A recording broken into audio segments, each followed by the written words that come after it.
Hello IBHS and welcome to the August 1st, it's August, oh my gosh, weekly update for us. So a few things this week. The first thing is we were at the National Autism Conference this week.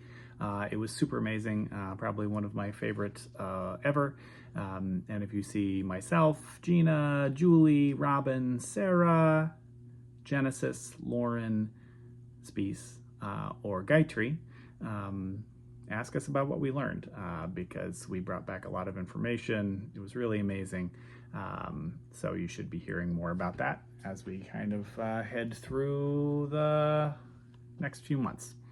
The link for the punishment training is below, so you can check that out. That's a 90-minute training, counts towards your ABA requirements, and I think it came out pretty good. And you must email Ashley for the post-test after you complete it in order to get credit. And I believe that our August training, there'll be more information coming out soon, but I believe the tentative topic will be attending and eye contact. So we'll decide that for sure, but I believe that's what it's going to be. A quick just note on the Bethlehem individual file room. It's kind of under construction with some painting and things going on, but that should be back up and running in the nearish future. So thank you for bearing with us on that. IT sent out information this week on the password reset process. This is very exciting news. No longer do you have to go through the emailing or calling IT and waiting for them to get back to you to reset your password if you're locked out or if you have to change your password. We now have an auto password reset feature like we've been wanting for a long time. So the process is attached to the email, but was also sent out. And there's a lot more stuff coming out with the migration to Office 365 and other things. Password for this week is Creamery, as in the Penn State Creamery, which I got to partake in this week, which was super awesome. Our tip of the week of ABA this week is a quote that I took from one of Jason Travers' presentations that I went to. He said, reinforcement is something that happens to a behavior, not to a person. And I've been thinking about this a lot. I love it. We talk about this a lot when it comes to like planned ignoring. You're never ignoring the person. You're ignoring a specific behavior for a specific reason. But thinking of it in terms of reinforcement, I think is just fantastic. So thinking like, okay, am I reinforcing this behavior? So when a child mans for something, they get that thing immediately. That's really directly reinforcing that manned behavior so that they're going to be more likely to mand in the future. But if we're like, oh my gosh, this kid cooperated all day long.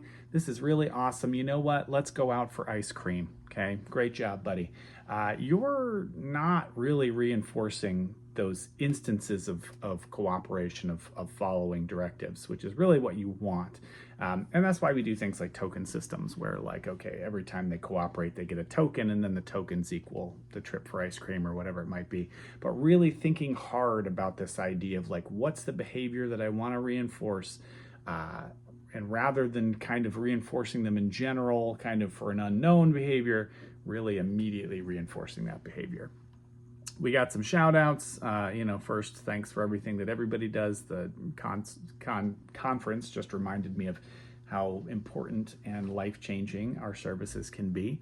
But some specific shout outs. So shout out to Ethan, very flexible, always willing to cover, great energy and enthusiasm, doing great. Shout out to the whole Berks BHT RBT team. They're communicative, flexible, hardworking. We appreciate you immensely. Shout out to Lindsay M. and Ethan again in Bethlehem for driving all over the place to make sure their client had support in their different camps. And we got a win of the week, brand new goal for JMV to receptively identify an image in a field of 3. They were working with him. He went immediately to the table because of the high level reinforcer and made some progress with this that they've been trying to get for 2 years. So it just really highlights the importance of having a significant and powerful reinforcer. You can move mountains if you can motivate them. That's all for today. Thank you all for everything you do and have a great weekend.